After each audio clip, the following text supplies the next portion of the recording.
ఒక్కసారి కొమ్మూరి గోల్డ్ కి కాల్ చేయండి. తాకట్లో ఉన్న మీ బంగారాన్ని విడిపించి మార్కెట్ ప్రైస్ కి వాళ్ళు కొనుక్కుని మిగతా డబ్బులు మీకు ఇచ్చేస్తారు. ఓం గంగణపతే నమః, ఐం సరస్వతి నమః, శ్రీమాత్రే నమః, దుందుర్గాయ నమః, క్రీం క్రీం మహాకాళికాయ నమః. ఓం నమః శివాయ, శివాయ గురువే ద్రాం దత్తాత్రేయ నమః. యూట్యూబ్ ప్రేక్షకులకు అందరికీ కూడా నమస్కారం అండి.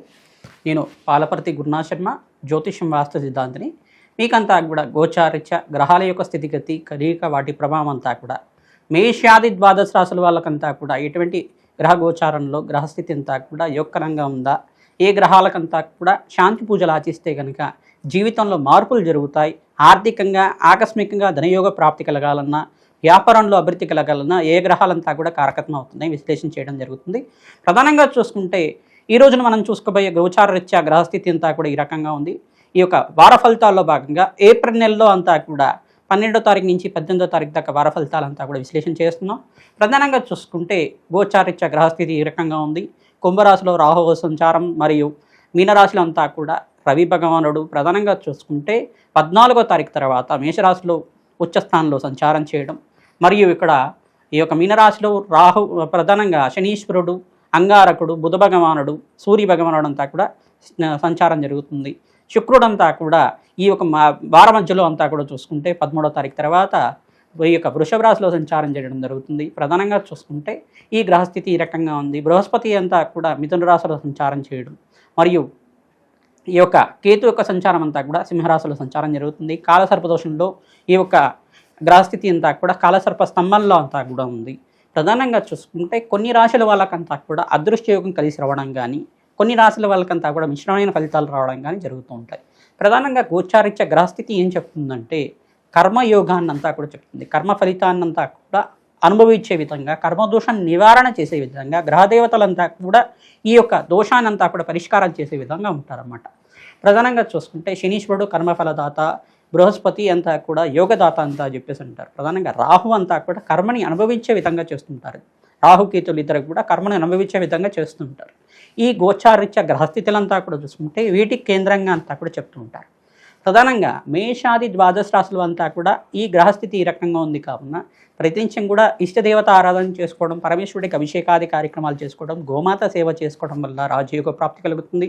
ప్రతినిత్యం కూడా దత్తాత్రేయ ఆరాధన చేసుకోవడం వల్ల కూడా మంచి ఫలితాలు పొందుతారు.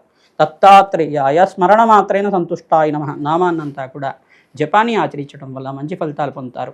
ప్రధానంగా చూస్తుంటే సకల గ్రహ దోష నివారణ అవడానికి ఆస్కారం ఉంటుంది. ప్రతినిత్యం కూడా అమ్మవారి ఆరాధన, దేవీ భాగవతాన్ని పారాయణం చేసుకోండి. ఖడ్గమన స్తోత్రాన్ని ప్రతినిత్యం కూడా చదవడం కానీ చేయడం కానీ చేయండి.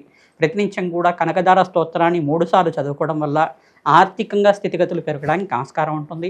ప్రతినిత్యం కూడా మేము చెప్పే పరిష్కారాలంతా కూడా ఈ గ్రహాల యొక్క దోషం ఈ కారకత్వంగా ఉంది కావున దీనికి పూజ చేసుకుంటే మంచి ఫలితాలు పొందుతారని చెప్తుంటాం. తద్వారా మీరంతా కూడా శీఘ్ర ఫలితాలు పొందడానికి ఆస్కారం ఉంటుంది. అదృష్ట యోగము, ఆకస్మికంగా ధనయోగం, ధనప్రాప్తి రావాలన్నా, రాజయోగ ప్రాప్తి రావాలన్నా గ్రహదేవతల అనుగ్రహం కావాలి. తద్వారా నవగ్రహ ఆరాధన చేయడం వల్ల సకల గ్రహదోష నివారణ అవుతుంది. తద్వారా ఏ రాశి వాళ్ళకి అత్యంత యోగకరంగా ఉన్నాయి విశ్లేషణ చేయడం జరుగుతుంది.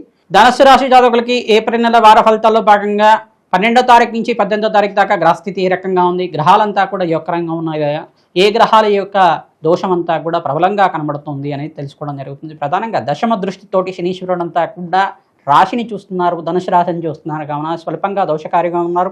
శని భగవానుడు అంతా కూడా కర్మఫలదాత కావున కర్మదోష నివారణార్థం తైలాభిషేకం చేయించడం, ప్రధానంగా తిలలు దానం చేసుకోవడం, వస్త్ర సమర్పణం చేసుకోవడం వల్ల మంచి ఫలితాలు పొందడానికి ఆస్కారం ఉంటుంది. ప్రధానంగా ద్రాక్షని నివేదన చేయడం వల్ల, నల్ల ద్రాక్షనంతా కూడా గ్రేప్స్ అంటారు కదా, నల్ల ద్రాక్షనంతా కూడా భగవంతుడికి నివేదన చేయడం వల్ల ఈ యొక్క శనీశ్వర దోష నివారణ అవుతుంది. తద్వారా మంచి ఫలితాలు పొందడానికి ఆస్కారం ఉంటుంది. అప్పుల బాధ నుంచి బయటపడడానికి ప్రతినిత్యం కూడా కూష్మాండ దానం చేయడం మరియు కందిపప్పు దానం చేయడం వల్ల లాభాలు గణించడానికి ఆస్కారం ఉంటుంది. ధనాదాయం పెరుగుతుంది. పంచమాధిపతి యోగకరంగా మారినప్పుడు మీకంతా కూడా మంచి ఫలితాలు పొందడానికి ఆస్కారం ఉంటుంది. సూర్య భగవానుడు పంచమ స్థానంలో సంచారం చేసినప్పుడు 15వ తారీఖు తర్వాత నుంచి ఉచ్చస్థానంలో సంచారం చేస్తారు. ఉద్యోగంలో మార్పు జరగడం కానీ, ఆర్థికంగా స్థితిగతులు పెరగడం కానీ, ఉద్యోగంలో ప్రమోషన్స్ రావడం కానీ, ఉద్యోగంలో దూర ప్రయాణాలు చేయడం వల్ల ఆర్థికంగా లాభించడం కానీ జరుగుతూ ఉంటుంది. ప్రధానంగా ఉద్యోగరీత్యా కూడా స్థిరత్వం లభించడం కానీ, మంచి ఉద్యోగ లాభాలు లభించడం కానీ, ఈ యొక్క గవర్నమెంట్ కాంట్రాక్ట్స్ కోసం కానీ గవర్నమెంట్ జాబ్ కోసం మంచి శుభవార్త వినడం కానీ జరుగుతూ ఉంటుంది. ఎవరైతే కనుక విదేశంలో స్థిరత్వం కోసం ప్రయత్నం చేసుకున్నారో ఇక్కడ సూర్యభగవానుడు ఉచ్చస్థానంలో సంచారం చేయడం వల్ల అధికంగా లాభాలు గణించడానికి ఆస్కారం ఉంటుంది. సప్తమ స్థానంలో బృహస్పతి సంచారం వల్ల అధికంగా లాభాలు గణించడానికి ఆస్కారం ఉంటుంది.